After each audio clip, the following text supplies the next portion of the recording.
So if you have an identity of, I'm just this way, I'm a perfectionist, I'm an all or nothing person, I'm a binger, whatever your belief about yourself is, and then you have results that are further ahead than that, you will unconsciously screw it all up to go back to your safe identity, like the thermostat on your wall.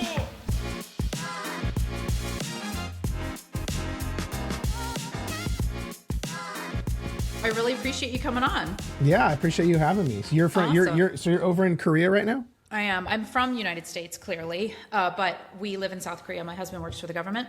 Ah. So we are here 2 years total, but we actually head back in June to live Wow. back in Texas. Yeah. Nice. It's been I want wild. to be in Texas tomorrow. Really? Mm-hmm. Where in Texas? I'm going to be speaking at an event in Dallas. So Very cool. I'm looking forward to going to events again. That's one of the things that living over here, I can't be at live. Like if ever I'm in a mentorship or at like calls or anything that has like group calls, I can't be there because I'm sleeping unless I don't want to sleep, which is not an option. Yeah. So I look forward to that for sure. What is the event? So it's called Lead Summit. It's like a businessy event. Oh, yeah. And so I'm talking on like how to I think my talk is on like from the business side of utilizing funnels, email marketing, and content as an ecosystem. So Very cool. yeah. Awesome. So- Well, again, I super appreciate your time. I know you're a busy guy. Sure. I appreciate you having me. Yeah, I want to talk a little bit about stuff that's in your wheelhouse today. But before we kind of get into that, I like to start with a little bit fun question, just to kind of get to know you a little bit more. Okay. And my choice for today is if you had to choose vegan or carnivore for a month, which would you Carnivore, choose? effortlessly. Carnivore. Really? Yeah, 100%. I Why? would be so hungry if I was on a vegan diet. I would be so hungry. I don't. Would you though? I think- Beans, yeah. lentils, tofu, Yep. fruit. Because here's the thing, those things for me at least are super satiate. Can be like if you eat enough of them because they're high volume. But an hour later, I'll be ravenous. Yeah. You Okay. know? But yeah, 100%. Like I again, like I talk about in like my content where I'm not a big trendy diet or like putting like saying this is the only thing I can do. But I would absolutely choose carnivore because otherwise No I think I would be question. hungry as hell. So See, for me, it's vegan, no question. I could not imagine being carnivore. And I feel like when I ask this question, a lot of people say carnivore at first because they can't imagine giving up meat. But then when I really tease out like what that looks like, people are like, okay, maybe vegan. I get, yeah. I mean, like that's the thing is that's a hard toss up, but I think even with like beans, lentils and all that stuff, I think I would still be enormously hungry. So Okay. All right. I accept your answer. What is go. your current exercise routine? So You right lift, now, right? I do. So I'm actually working with a coach right now that does all my programming. A lot of my programming and like from a training aspect is all around jujitsu because I'm a big jujitsu guy. So I'm actually literally after we're done with our podcast, I'm going to go roll. So Very cool. But big jujitsu guy. So all of my stuff is around being strong as can be, but still being really athletic and explosive, and just moving pain free. Because I've got some musculoskeletal stuff. I'm hypermobile, so like trigger warning, but like things bend really far back. Yeah. So He's just bent his pinky back. yeah, to touches. it touches. But That's because of that, wild. my joints are very loose is the best way to put it. Like I've torn my meniscus because my joints are loose. I have to be careful. Like sometimes my shoulder will maybe not want to stay in socket, like some stuff like that. But you can only strengthen that stuff so much or like around the joint. So I'm the best. It's the best it's ever been. I'm the most pain-free right now since I've been doing the programming I have been. So that's pretty well the predominant focus. So right now I strength train 4 days a week, usually upper, lower, different but then we'll go in different training blocks. Like right now, everything I do is eccentric based in this training block. So everything has a 5-second eccentric or lots of deceleration. So lots of like jumping off of things, or big explosive jumping onto things mixed with like a lot of, basically eccentric heavy main movements like safety bar squats, dumbbell rows, those kind of things. And then I don't even know what the next block is going to be. So That's fascinating. So Yeah. how many times a week do you train jujitsu? it depends on my schedule, but usually another 3 to 4. So that's the hardest balancing act because is balancing recovery with all of that stuff because jujitsu recovery is totally different. Like the way that I explain like the joint side of jujitsu is like, imagine you're going on a roller coaster, but you're not seat belted in and you have to hold on to a towel to keep yourself in. It so sounds it's super safe and like practical for somebody with joint and ligament issues. Yeah, 100%. It's great. The nice thing is you can always tone up or tone down like how aggressive you're training. But when you're like actually sparring with people and rolling, I mean, it's that non-consenting person trying to take down and submit this non-consenting person. Like but the nice thing is no one really, injuries happen, any sport does, but it's why you see like, if you look at like wrestling, in jujitsu and things like that, because you're not like striking or kicking, you can go 100% resistance without anyone getting hurt. Like in wrestling, you're just pinning them and the guy just can't get up or whatever. So that's the nice thing. So you can train really competitively, really aggressively, and no one really gets hurt. So yeah, I do Taekwondo actually. Nice. I did that as a kid. Yeah, my master in particular, he kind of caters to like the Americans here. So apparently the Americans like to have these high intensity workouts, whereas like the Koreans and traditional Taekwondo is more about like the skill and slowing down and focusing on the form. But this is like high intensity intervals, which I love. I've kind of come to crave it, even though I've never really been much of a cardio person. But yeah, the risk of injury, because my husband has some knee things in the past and he just sees what I do and he's like, I'm not going to do that. You know, but balancing that with strength training too is something that I kind of, because we also have 2 kids and just, you know, busy lifestyles, and it's hard to balance it all because I do that 3 days a week, and then also the strength training and trying to find the right mix, like you said. So your strength training program, so it sounds like you do, like you said, eccentrics this phase, but it also sounds like you're doing a lot of explosive power.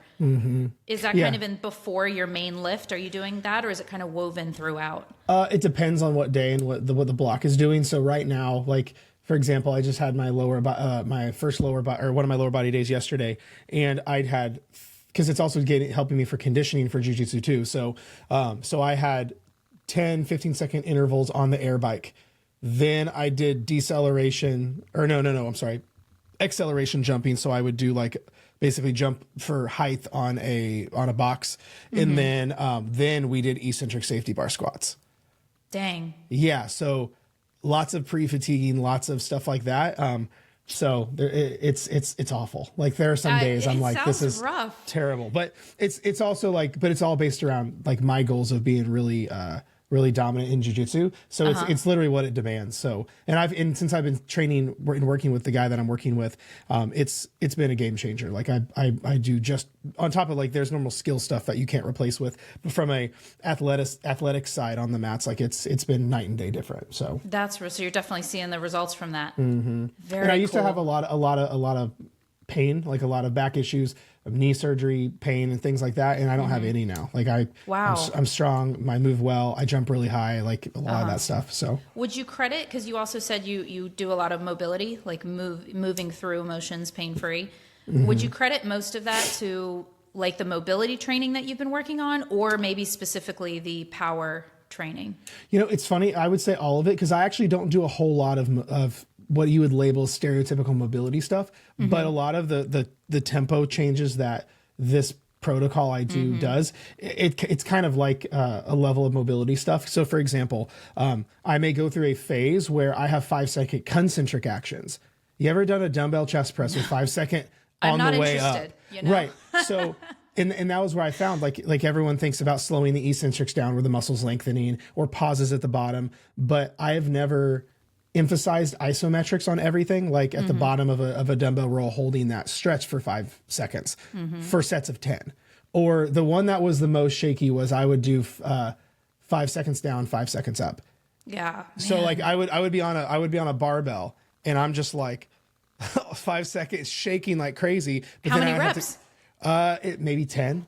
Dang. Yeah. So loads were crazy light, but I was shaking like a newborn giraffe. Yes. But there's a lot of stability muscles that get strengthened from a mobility standpoint, because when I'm down at, let's say, the bottom of a motion, I have to have complete control. So from like a mobility aspect, but then on the way up and being able to hold that while in the correct range, it's been a game changer, and I've never felt so good. So you're not loading up these deadlift bars, these squat bars. You're not going near probably your max by doing this kind of training. Certain blocks I do. So let's say I did a training block was concentric based. Another block maybe eccentric based. But then some, like I may do like three sets of 4 with regular tempos. And usually when that comes around, then I'm like strong as hell because of what I did the last 2 training blocks. Do you like that? Like, do you get excited when you get those pure strength blocks and you can just really... Yeah, yes and no. Like it's a lot of load, so which is kind of exciting, but it's also like I just hate the tempo changes because they're just awful. I would rather just have regular like 1-0-1. So well, that's what I'm saying. Like when you get a block that's just like 3 sets of 4, and you it's just like lift this weight, this heavy weight. Yep. After all of that tempo change, it's probably a relief. Like it's just throw some weight on and just go. Yeah, 100%. So, but it's such an interesting take on it all because I've never trained like this before, but the guy that I'm working with, his name is Farshad Sarafi. He coaches a lot of athletes and stuff, and he's great. So that's the kind of stuff where like when people ask me a lot, like why would a coach need a coach? And this is a good example of why. It's not necessarily if you're just doing a sport or et cetera, but somebody else is going to put you through something that you might not normally choose for yourself. Mm-hmm. And when you see that programming is something that just kind of takes you outside of your mind a little bit of something that you would normally, training style that you would normally do, even for a client, it can be very motivating and it can just push you outside of your comfort zone and have incredible results. Yeah. I mean, my thing is I can always go make more money. I can't get time back. And so if I can have any edge to speed up a process in a sustainable way. And for me, that's hiring a coach for whatever. If I want to scale the business, hire a mentor. If I want to grow my relationship, hire a counselor. If I want to get better results in my fitness or nutrition or whatever, hire someone that has a higher level skill set than I do to hold me accountable and to see things that I don't. Because we all know unless you just have like David Goggins level discipline, which I don't know too many people that do, I would never program a workout like this. I would never, it's like we don't have clients that are programming Bulgarian split squats before they work with us. You know what I'm saying? So it makes you do the stuff that you should do, but that you're not doing. Do you find that when you're going through a routine like this, that's so outside of the box of what you would normally do you find it impacts the way that you program for your clients? I mean, anytime I learn things, for sure, like certain things that I notice would make a big change in like lower back pain or something, 100%. Things like that for sure. Because just the more I grow, and then I take that higher level coach to my clients and things like that. For sure, yeah. Have you noticed anything in particular that has helped your clients with low back pain or you? The biggest thing is focusing on a lot of times eccentric work, which is just going to slow everything down, but then training heavily whatever the posterior side of the issues are. So if it's hip pain, train lots of glutes and hams. If it's shoulder pain, train lots of upper back and lats and rhomboids. Yep. Whatever it is, train the backside, like at least a 2-to-1 ratio. So yeah, love that. Awesome. And what does your nutrition look like right now to match all that? Are you tracking? Are you not? So right now I'm loose tracking and I'm not going super crazy. We're just starting in kind of like a very small fat loss phase. Calories are usually between 2,600 and 3,000 depending. Just usually if I'm tracking, it's just calories and protein, pretty balancing everything else. And then just fitting my lifestyle stuff in that. So date night, going out to eat, traveling, it's pretty chill. If I know my calories and protein, everything else is fine. So definitely. Mostly whole foods.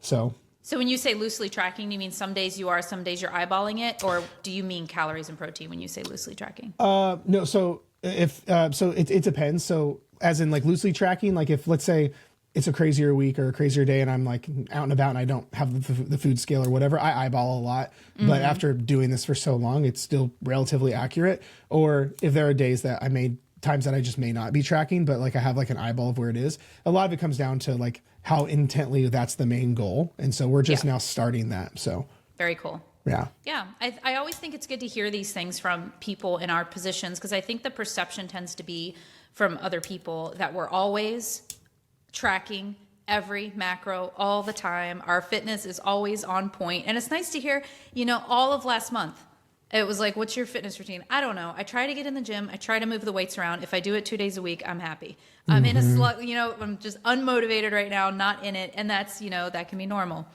Yeah. I think it's good to hear those things. Well, I mean, coming off like the holidays and everything, totally it was complete no tracking, maintenance mode, not eating like an asshole, being mindful. When I'm not going from family's house to family's house or event to event, I'm eating my normal routine, the similar foods I normally eat, same portions, and then just trying to get to the gym and jiu-jitsu consistently during the crazy. So that was the thing I was able to keep up with Taekwondo, but like getting in the gym and getting the strength training in.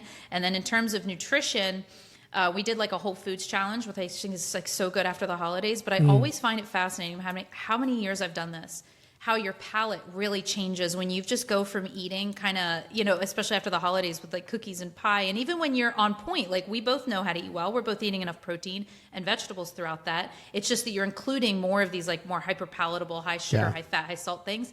And then you go back to eat, a salad or a kiwi, and you're like, this isn't good. It just doesn't taste good. Yeah. And I always tell people, give it a week or two. It will come back. It will start to taste good again. Because then when you go back, I laugh because my husband was doing the same thing, and he ate a piece of like white bread, and he was like, oh my God, my mouth is like lit up. It's like, I know when you take time off from eating stuff like that and then you reintroduce it, it's like not as good. It's almost too much sometimes. Well, that's why we see that with like kids a lot, or young kids, whereas I'm all about flexibility with all that, where the kids should be able to enjoy cake and ice cream. But if people introduce, at least I've seen, and I mind you, I don't have kids, but I interview parents and ask them these questions too, like my other coach friends that have kids, and they all usually agree. Like if they introduce, let's say, cake, cookies, and ice creams too soon to a baby or a toddler, then they'll never have an interest eating strawberries or kiwi or water, versus if you start your kid on soda and candy, strawberries and water are going to be disgusting. But I was interviewing, Adam from Mind Pump? Yeah. So I was interviewing Adam, and we were talking about this on my show. Goals. And he mentioned that they'll still let their kids have all those things, but he's really regimented on what he does, like from 0 to 2, 0 to 3, because because of that, now his kids are like, no, I don't want cake, I want strawberries. And they're the ones saying these things because he set their palate up and things like that. So, and I get that and I hear that. And I used to think it was that easy and that simple. And I 100% agree that there is an element of that. Yeah. But I think I used to think that I had like complete control over it. And so I had my daughter, and I was the same way. She's 10 now, but I was a nutrition coach and a trainer back then. So I've been doing this for a long time. And I was like, my kid's gonna be, X, Y, Z. Did all the right things, baby-led weaning. She was eating, curried butternut squash when she was 8 months old. And I'm, patting myself on the back. And she is an excellent eater now. Olives, salad, like those are the things she'll choose. But my son, and he's only 1 year behind her, so we were still very much in the thick of it when we had him, did the exact same things with him. And his palate is like he'll eat fruit, so I don't want to make it sound like he doesn't. Sure. He loves cucumbers, he loves kiwi. But if his plate was his choice, it would be full of the brown foods, burgers, pizza, French fries, chicken nuggets. It is like a fight. I have to make sure he has like a kiwi on the side. And he's so picky with certain things. Like he's 9 years old, but if he sees a little green cilantro leaf like in his thing, he's trying to pick it out. And I just look at them and I'm like, that's one of those reminders that you can do so much. And I'm sure that what we did had an impact, but there's also a lot to like just how your kid is born. That has a lot to do with it too. Sure. Makes you wonder, like, if you could split test that, if you weren't as regimented, what it would be like. Would it be the other way? Would it be 10 times worse, where he's like letting himself like starve all night? Like, I 100%, like, obviously we'd have to do a double-blind study to really tease this out. But I am 100% sure that if I did none of that, that he would be like much worse. Yeah. And my daughter probably naturally has that kind of like palate and that craving for those foods. But I mean, it's just very interesting. And I could tease that out into everything in terms of parenting, like the things you do and the things you think you're implanting in their brains. And then you start to see the people they become. And some of it is like, oh yeah, that's stuff we've done. And then others of it is like, whose kid are you? Where did you come from? So Who says there's a lot that? What? I mean, that kind of goes into something we're going to talk about today, because one of the things with my daughter, she's 10, so she's getting into being a preteen. And I swear it's different these days. Like when I was 13, I was still wearing 101 Dalmatians overalls, like skipping through my neighborhood. And my little girl is like, can I wear crop tops and makeup and like to school? And it's just, I feel like the kids are being older sooner. You know what I mean? Like aging quicker, being older sooner. Yeah, that's a great way to say it. How old are you? How old are you? I'm going to be 40 in May. Okay. So people, here's the thing that I think part of that is, my age and your age, I'm 33, but like I didn't have a smartphone until I was like 16, 17, 18 years old. You know what I mean? Versus now kids they're just exposed to so much. And I think it literally makes them grow up, and their awareness is so much faster, which in certain aspects can be awesome, but others it can be detrimental. So. Oh yeah. In certain aspects, it's amazing. Like the conversations the kids are having these days, the things that they're picking up on. Like my daughter, and I thought it was just her, but I'm starting to see it's her peers as well, will listen to a song and she'll hear the words and ask what they mean.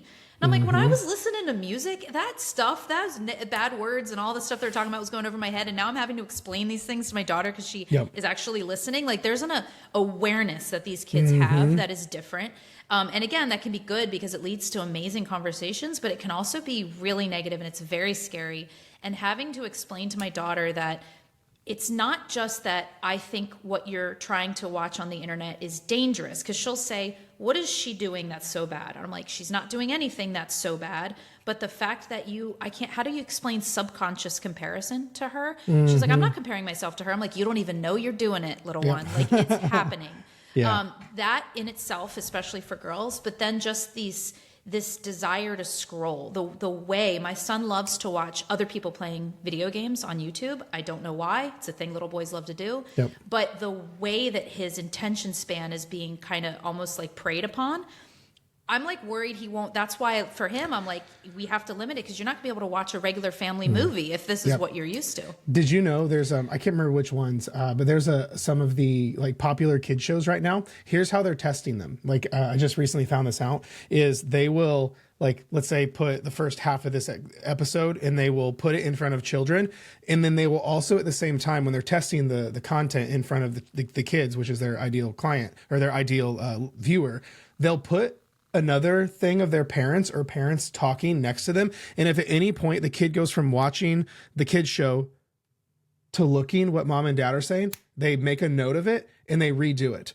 So as soon as they start to lose, but like this is how they're testing a lot of the little kid content is literally as soon as they start to lose distraction on the kids show and they perk their head up to look and see what mom and dad are talking about, they mark it and they go and redo the episode and then they test that. So it's a whole different animal of what from a conditioning, a mental and habitual conditioning standpoint with like attention spans. And like if you watch a kid's movie now versus Toy Story, like Toy Story may have had like 10 seconds before a scene change versus now it's like every 1.5 seconds, just crazy. It's I was nuts. thinking about that, especially like over the holidays, because one of the things we do is like my husband's bringing up like, oh, this was my favorite movie as a kid. So we're bouncing between these new movies and these old movies with Christmas movies. So it's interesting to see the contrast because even I'm sitting there going, all right, like move on from this person's face.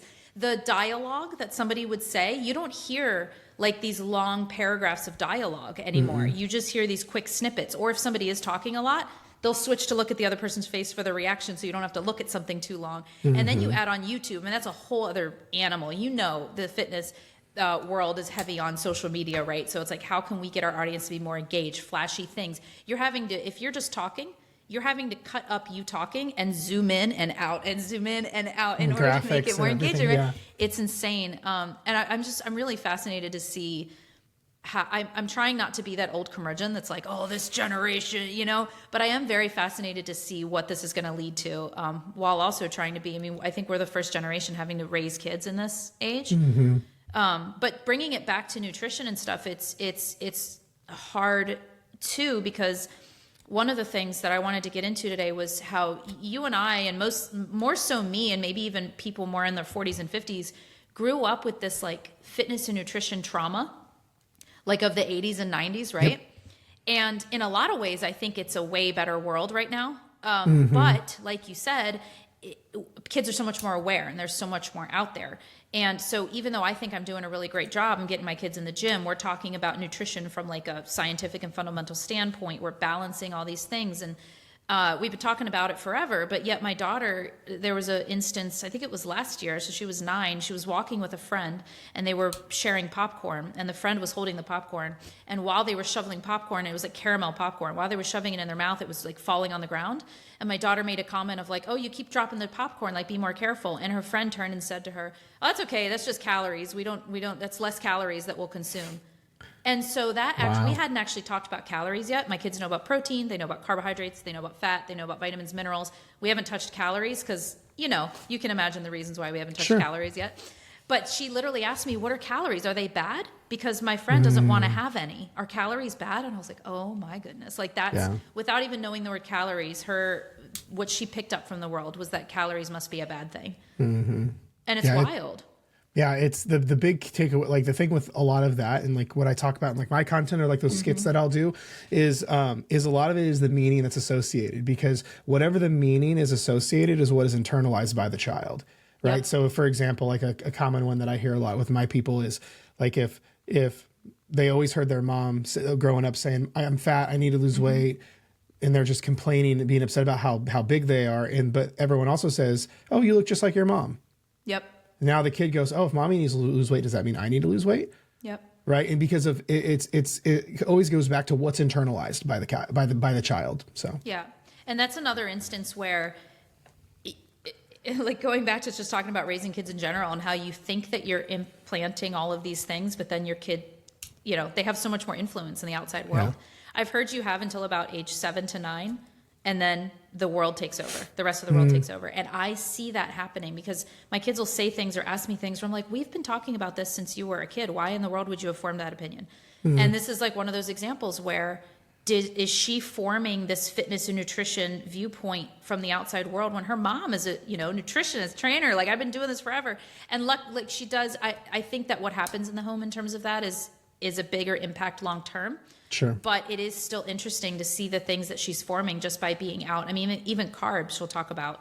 Like, well, carbs aren't great, right? I'm like, carbohydrates are great. And she's like, no, I didn't say carbohydrates. I said carbs. I'm like, baby, carbs is short for carbohydrates, because she's hearing carbs out in the world. Yeah. I'm teaching her about carbohydrates, the macronutrient. Right. And we had this conversation yesterday. I was like, no, carbs. What? And so it's very interesting, and it's a little scary. But I still think that we're better off now because the people that we're seeing, the wide range of body types and things that we're seeing, and then, I don't know, my kids are better off now because of the way that I try to talk about it. But the things that I feel like we had to deal with back then, like I had the same thing with my mom. My mom was this gorgeous, fit woman, and she would look at herself in the mirror and talk about, she wouldn't even necessarily talk about it, just the way that she would look herself in the mirror, the way that she would choose her food options, really set that kind of idea in my mind. Yeah, it's so interesting because, again, it all goes back to that what's being internalized and like what's in that circle of influence, because and then it goes straight into that's what's also like literal too. Like as kids are younger, it's like your daughter literally took it as carb. That's a literal thing versus carbohydrate. Well, that's a different thing. Yep. So I think that plays levels in it too. Yep. I saw one of your pieces. I went to your Instagram, obviously, before we chatted today. Because it goes beyond just when we're talking about weight and the ways we look and stuff like that. Because one of your skits was, finish your food even though you're full. Mm-hmm. So it goes even into these things we've learned just about food and our bodies and not listening to our own signals and hunger cues and stuff like that. Yeah. It's interesting with those kind of things too, is because I have some pieces of content along those that it's basically that's where a lot of people's, whether you want to call it food noise or binge eating started, or their confusion around stuff, is because the same mom in a lot of cases will say, man, you're going to eat me out of this house, but then you're not allowed to leave the dinner table till you finish your food. Hey, like, or if you keep eating like that, you're going to end up looking like Sarah and no one likes to play with her. Or you're going to, where it's literally or it's literally it's not consistent though. So it's not a consistent, hey, you overeat. It's, you're going to eat me out of this house. You need to eat less. But then it'll be, no, we're finishers. We do not waste food in this house. Now there's a moral and ethical obligation because you're going to waste mommy and daddy's food that they spent money on. And it's like, and then the kid's brain is getting caught in the crossfire. And then they internalize that with however they might of, oh, wow, I guess it's up to me to not waste mom and dad's money. This is who I am. When they put like labels on it, it gets really sticky from a psychology standpoint. You know what's interesting too, though?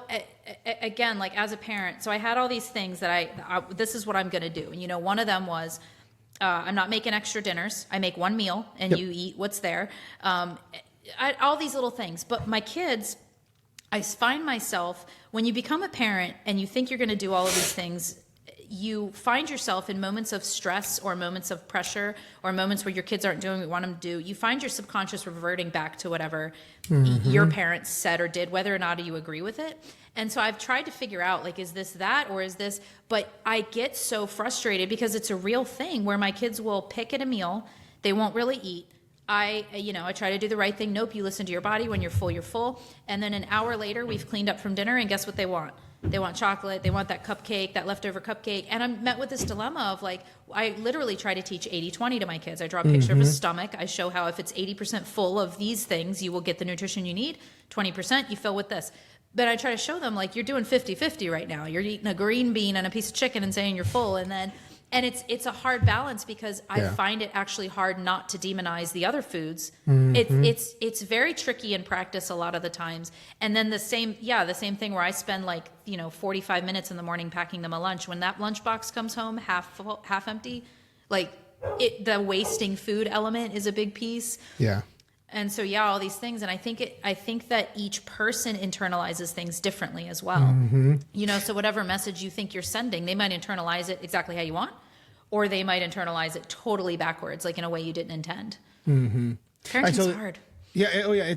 And by no means, and I know I'm sure there's people on the internet that's like, who's this guy talking about this stuff that doesn't have kids? No, it's totally valid. Right. But that's the thing too, is this is why communication in general is so important in picking up on things. Like a lot of times, not just parents, but most people in general are coasting through their life on autopilot. They're not picking up on the fact, like you notice your daughter that has a distinguishable difference between her verbiage of carbs and carbohydrates, and she has a negative connotation with carbs and an okay connotation with carbohydrates. But you picked up on that so you can have conversation and re-educate. I think that's the most important thing, because you may have one kid internalize things just fine, but the other, let's say, is a little more sensitive or a little more literal, where you may go, hey, easy, buddy, take it. You're eating a little bit too fast, because let's say he's at a choking hazard, but your daughter goes, oh my gosh, like mommy doesn't want me to eat. Like, no, that's not what mommy said.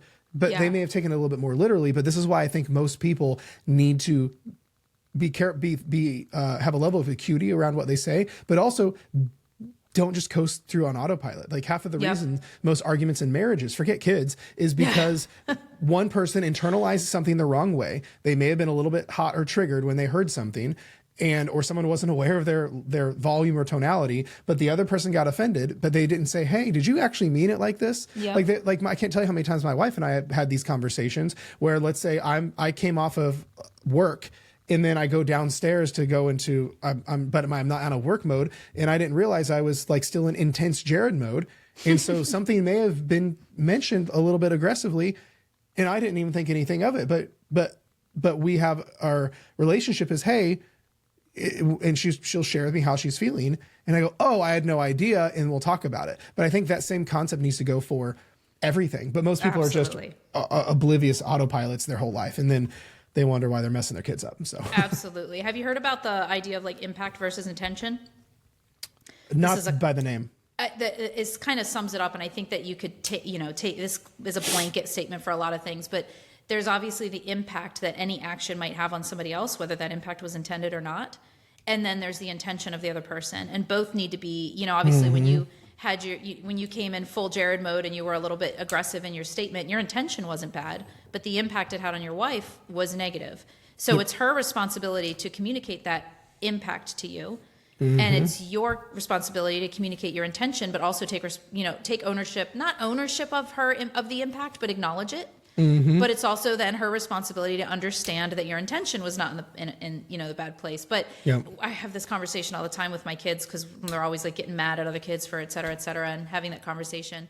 But I totally agree with you, because the things that you say, you're not, if you're always talking about it, if you're always trying to explain your reasons behind things or the reasons for your thinking, or answering questions and having that bigger conversation around things, I think that you can have a little bit more control over how your kids kind of interpret those statements and things. Yeah. But it is a tricky balance. Yeah, and I think it's one of those things too. It's like in jiu-jitsu, they say there's no perfect move. There's no like one landslide move that no one can't reverse or counter, or otherwise everyone would do it, right?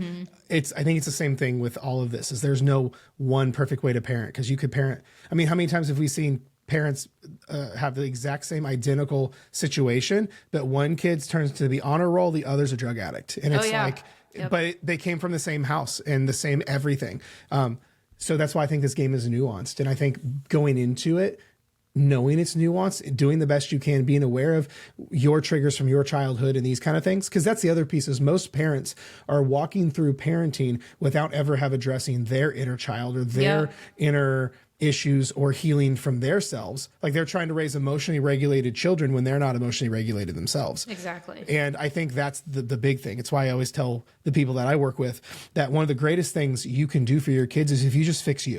Yep. Like, cause I get asked all the time, like, what do I need to do to teach my kid this, to fix their, how do I, like a really specific one would be, hey, Jared, how do I teach my kids that counting calories isn't disordered? I go, do you think it's disordered? And they go, well, I don't know. I'm like, there's no world where you think it's disordered, but you're teaching your kids it's not. The issue is we need to fix you because then you unconsciously lead better.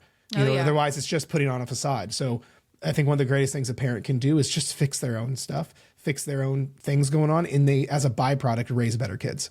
Oh yeah. That's something I hear all the time is I don't want to weigh or measure my food in front of my kids. And I had an eating disorder when I was younger. Oh, I think a lot of us did in 90s, 80s kids or whatever. But I was bulimic and all kind of other things that matched that. So I definitely struggled and I went through, and having a daughter was probably the scariest thing ever because that's the last thing I want for her. And so I was really on the fence too because I want to track my calories sometimes and weigh and measure my food. And it was so hard. Like, can I do it in front of my kid? But I got to the point where I realized because they started asking, and when my daughter first asked, my answer naturally was, I need to make sure I'm getting enough. Like I'm working out really hard in the gym and I need to make sure I'm getting enough, which obviously is partly true. There is, when I'm going through a fat loss phase, I am trying to not eat too much. That's not a message I'm ready to deliver, but I'm trying to make sure I'm getting enough fiber. I'm trying to make sure I'm getting enough protein, keeping total track of this right now. Right. So it's really how you present it. Yeah. Well, and the other thing, whenever I have parents ask me that, because it's the same, it's like, what's the meaning that you're taking away or they're going to take away? But I'll also compare it to something different. If you are making a cake, your kid's birthday cake, and they go, Mommy, why are you using measuring cups? Mommy, why are you mixing it in that mixing bowl? Very good point. Right? Well, what would you say? You're not like, oh, we can't have too much. You go, oh no, this is the recipe. We have to make sure it's the right amount so the cookies turn out really, really good, or the cake turns out really, really, really good. I think the problem is because it's a fitnessy food weight lossy thing, we all of a sudden act really weird. It's like it's the same person will say tracking calories is disordered, but budgeting your money is responsible. Yep. Well, how's it different? It's a budget. You are budgeting the amount of food you're taking in and you're budgeting the amount of money you're spending so you don't overspend, right? Like they're no different. It's the meaning though, but most people have this internal horrible relationship with anything health, fitness, weight loss, calorie related, that it's automatically has this dark side to it where but again, I would say, well, what would you tell your daughter if you whipped out, let's say you ran out of measuring cups and you're making cookies and you have to measure out a cup of chocolate chips, but you had to use a food scale. Yeah. And your daughter goes, what are you using the food scale for? How come it's not disordered? I made an Instagram post about this and I tried to tell a story in this way. And I said, it was like from a first person's perspective. And I said, man, this is so hard. All the tracking, all of the weighing, everything has to be perfect using measuring cups. All I think about is numbers.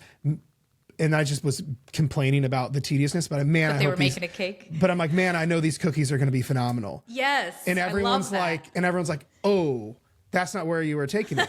But why is it different? But the different is it starts mentally. The difference starts, what is your personal prerogative? What's your bias? What's your intention? And what's your internal meaning before you even did anything? Right? It's like the difference in exercise between someone who goes to exercise because they deserve more and they want to honor their body versus the person who says, oh, I've got to go burn this off. I can't believe I did that. Yeah. A push-up's a push-up.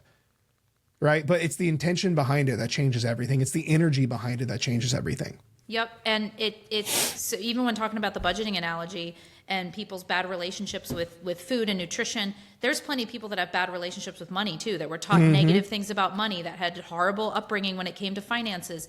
But we don't internalize it as much because like with fitness and nutrition, it affects your body and the way you look, and therefore it affects how you identify yourself and our self-worth. Like somewhere along the line, we have identified that with our self-worth. And so even though somebody who has a horrible financial upbringing can go through very difficult, but they can go through the process of budgeting and being very specific with their numbers, it won't affect the way that when they're done budgeting for the day, they still walk out in the world and can project whatever image they want. But for some reason, when it comes to like our bodies and the way it looks, we internalize it so much, and we let it define who we are to ourselves and to the outside world. And it's a very tangled mess. Sure. Well, I've even seen on the money side, it affects it the same way too, though. If someone, let's say they don't have a certain number in their bank account, they feel like a worthless piece of shit. Yeah, that's right? true. Right. That's true. Or if they're like, oh, well, it's like, well, Dave Ramsey says you should spend a quarter of your income on this and you spend 50%.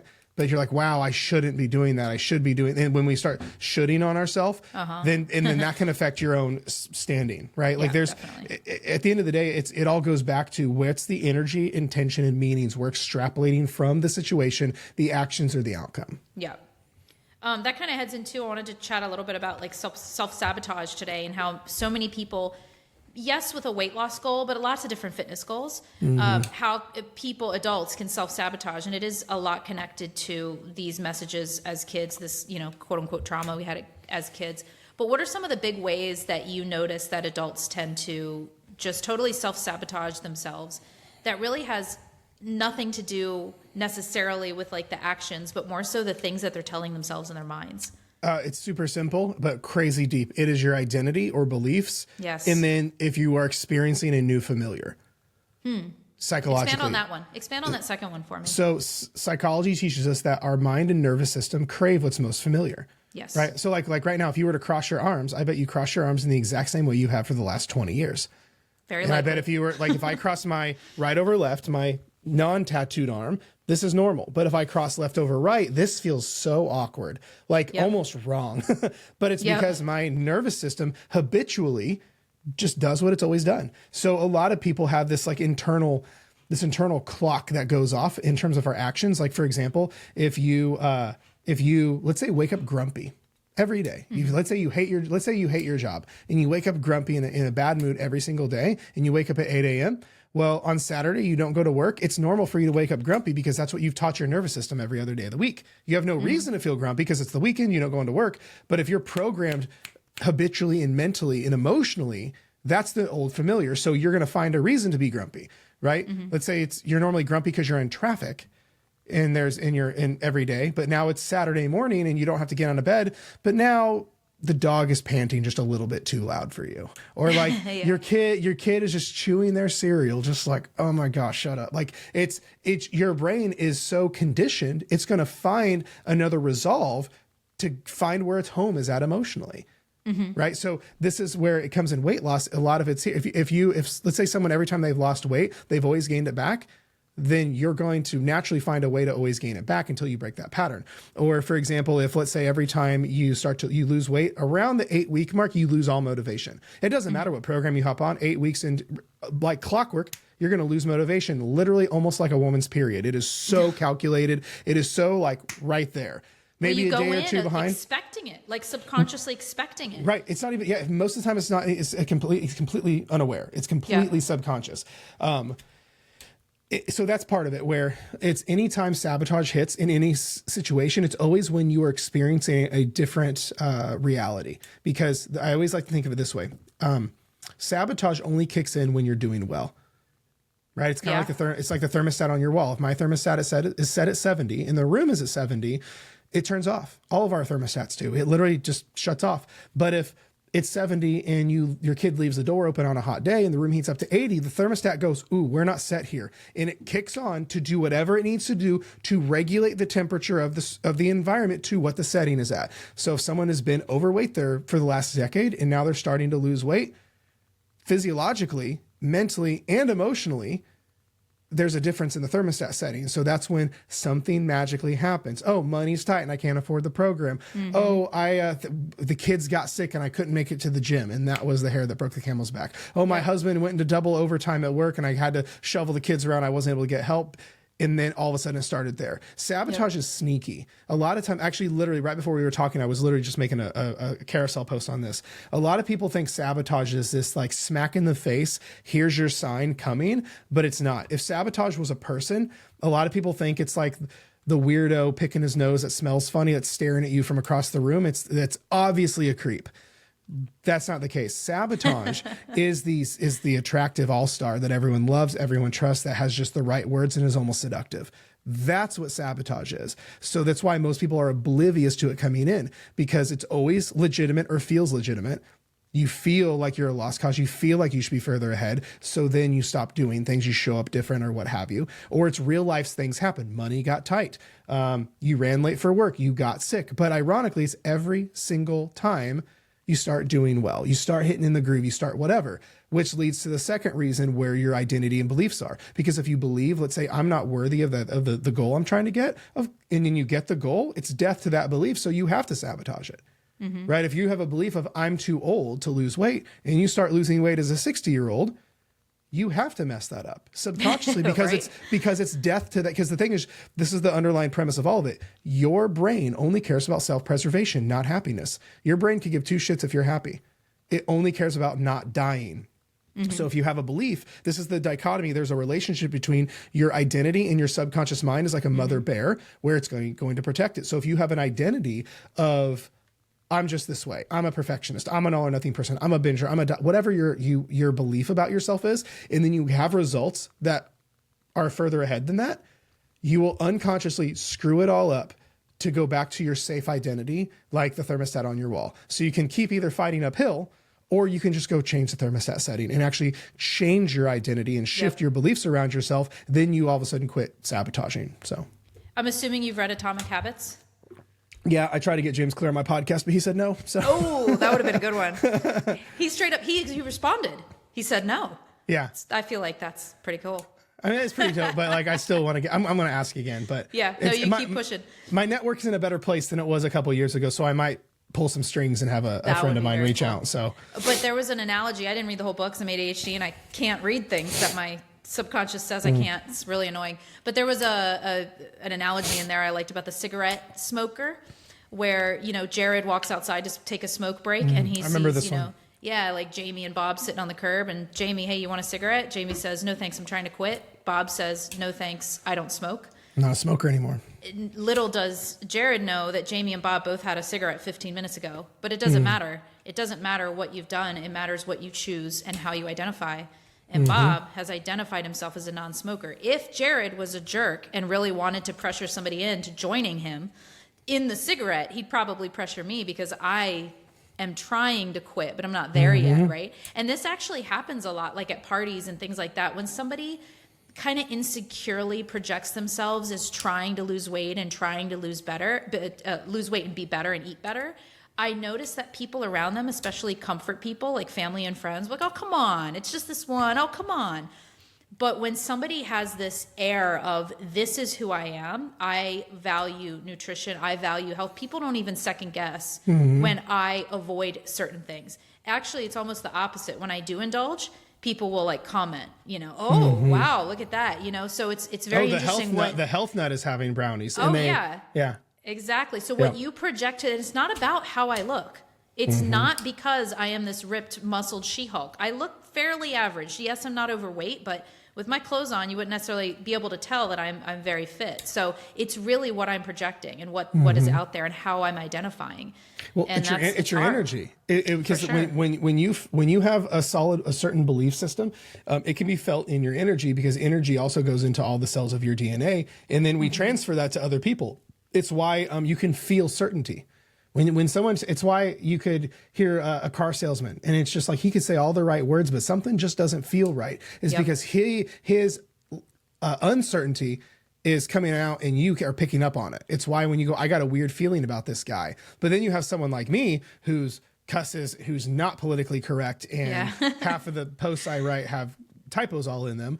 But because I am raw and I speak truth and I'm very confident in what I say, people will go, oh, I for some reason I really vibe with you. And even though there may be values, like let's say they don't swear and I swear, let's say we stand different politically or whatever, but they go, well, it just feels right. It's because you can pick up on that. And when you have an identity and a belief system or a story that you actually buy into about yourself, it bleeds into everything else. Totally. I talk with my clients a lot too about pathways, and this connects to childhood too. Unknowingly, from when we were a child, we start developing, like when you're hiking through grasslands and a path starts to get developed because it's been traversed so many times. we're doing that in our brains, and it can Yeah, come neural through pathway. in so many, and it comes through in so many ways, like just with the things that we say to ourselves that then lead to the self-sabotage, right? These things that we tell ourselves constantly. And by the time we're adults, those pathways are so well trekked, right? Yep. They're nice and smooth and visible. And meanwhile, we're over here trying to create this new pathway, and there's still grass. It's kind of hard to see. You gotta have to gotta wear your tick spray because the grass, whatever. It's difficult when you start walking down there. It feels difficult. It's so much easier to just go on that one. And that's the thing, is in your brain, it is easier, and that's why it feels more comfortable. And that's why people a lot of times say, well, this is what feels more natural. This just doesn't feel right. This doesn't feel. And you have to stop and say, is it that it doesn't feel right, or is it that it is right? You're just so used to this other way. And we really need to make the conscious choice. And I tell people, you're never going to get rid. That pathway is never going to go away. It's too well developed. That little voice is never going to go away. So it's not about trying to make sure it goes away and spending time trying to cover it up or making it silent. It's Right. about recognizing that it's there, but then making a choice to turn and walk on the other pathway. Because the more often you do that, the easier it will become. And that voice that used to be the frontal voice will start to become the subconscious voice, the background voice, over time. But you have to do it. You have to spend time making that conscious choice. And it's hard because it feels like we're coming outside of what's comfortable in our comfort zone. And that's what I talk about with comfort zones too. Try not to think of it as leaving your comfort zone. Try to think of it expanding your comfort zone. So instead of walking away from everything that feels comfortable, try to start to expand and start to include new things that you want to be within your comfort zone. That's why I think people need to change their relationship with what I call the resistance, is because if you stay on autopilot, you're always going to go down the old neural pathway, which always leads to the result you don't want, but it feels most comfortable. But this is where the way that I like to teach is, one, you have to know that no one changes their life on an accident, and no one does it without resistance. And the resistance is like your green light, is that's where you need to go. So like you're crossing the roads and like, well, this one's easy, this one's hard, or this one feels more comfortable. That's like red light. Like there's a reason it's easy, and that's not the way to go, right? That's why if we stay on autopilot, you'll go down that way every time. But this is where I like to teach is know where your resistance is at and lean into it. One of my favorite authors is named Stephen Pressfield, and he has one of my favorite books is called The War of Art, and the entire book is about the resistance is required. And this is for any endeavor you're going on. But it goes back to the relationship with it. A lot of people think, ooh, resistance bad, whereas no, resistance, that's good. That's actually that's my telltale sign of that's the direction I need to go to change my life. Definitely. I love that. Awesome. So this has been awesome. I want to ask you before I let you go, what is one thing that anyone with a weight loss goal particularly, or maybe somebody just with a big fitness goal, can do today to really apply what we've talked about today and make an impact on their journey? Based off what we've talked about today, I think you need to become very familiar with your patterns. And then create little mini action plans based around that. It's because there's a million ways you could go from here, but especially with how much today's conversation was around sabotage, one of the most tactical ways you can start to fight self-sabotage in general is, I actually call this my stopping sabotage method, is step one is you have to get aware of what always happens. Self-sabotage is always pattern driven. It's never random. It's if you were to shut the emotions off and go, how have I sabotaged the last 10 years? You will find 5 or 6 things. And they might have a different hat, but they're about the same thing. So get crystal clear on what the pattern is. That's step one. Write those down. Step 2 is do what I call play the if this, then what game, because they're going to happen. If you don't conquer sabotage, it's just going to come back around again. You're going to have to relive it and over and over and over until you defeat it. So step 2 is if this, then what? So you have that list from step 1 of what do I do, or what's the normal pattern? I'm not motivated, I fall off. Life gets busy, I fall off. I wave the all or nothing, whatever they are.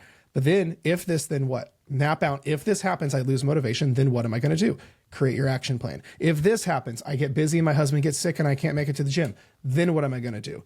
Create a if this, then what action plan for every one of your patterns. And then step 3 is you anticipate and execute. Now you are waiting for sabotage. Instead of it finding you, you're basically going to go find it. And this way, when it hits, now you have the magic opportunity to rewrite your own neural pathway and not give into the old sabotaging mechanism, because you have a plan now that you've been waiting on. You've been waiting for this thing to come in that door and you're ready for it. Then the hardest part, execute. And then when you fall on your face, you get back up immediately and you lather, rinse, repeat. But that is one of the most tactical things that I have seen that helps people fix all these self-sabotaging things. That's pretty practical. I love that. I love how just straightforward that is. I don't know what book this was in, but I read something about it was an airplane that crashed a long time ago, but they were able to like really analyze all of the voice box and everything from the crash. And they pretty much determined that what caused the plane to crash was something that was basically pretty fixable. But the problem was that they hadn't really trained the pilots properly to be able to act when the stressful situation happened. And so they retrained, they redesigned how they trained pilots. And they basically did what you said, and I believe it was step 2, which is they teased out all of the possible scenarios. Yep. And then created this mental blueprint for what to do in those scenarios. And so you don't have to, when that stress hits, when those situations hits, when your brain goes into kind of this fight or flight stressful situation, you can rely on a blueprint that you have already mapped out in your head. And this goes for parenting too. I actually talked to my husband about this. Like when our kids do something that trigger us and we are instantly inflamed and feel that kind of hot head, anxious feeling, and you're reverting to things that maybe you are not proud of. I always say the best thing you can do in that scenario, instead of feeling guilty later and just beating yourself up, is stop and say, if I could redo that moment, how would it look exactly? Like create an exact blueprint for what, because it's going to happen again. So playing in our minds of saying, oh, I'm not going to make sure that never happens again. And we do this to ourselves. I'm never going to do that again. Well, you didn't actually spend any time reviewing what happened and why and creating a blueprint for what you're going to do instead. Something that you can rely on because that time's going to hit. The stress is going to happen. You're going to get home again without packing an afternoon snack and you're trying to find your hands in the chips in the pantry. It's going to happen. So what is your blueprint that you know you can fall back on? And you have to go down that scenario and really analyze it, like you said, in order to create that blueprint. Yeah. That really stuck with me. I always say, this is what I always call gather data. So like if you turn, I always say you can turn an L into a W as if you fall on your face or mess up. You lose if you just concede and go, okay, that happened, but you can turn that around as if you gather data and do exactly what you just said. Cool. When this happens again, because it will, not if, but when this happens again, what could I do differently from what I've learned now? And then now you have a bulletproof action plan. So that way you don't fall on your face again. So, yep, exactly. Awesome. Thank you so much. I'm going to put in the show notes where to find you, Jared Hamilton. Awesome. Anything do you want people to go to your Instagram, website? I would assume Instagram. Easiest place to get to watch my stuff or get a hold of me is my Instagram at Real Jared Hamilton. And then my show is called Dieting from the Inside Out. And we're about 350 plus podcast episodes deep right now. So there's a lot to catch up on. Thank you so much. Thank you.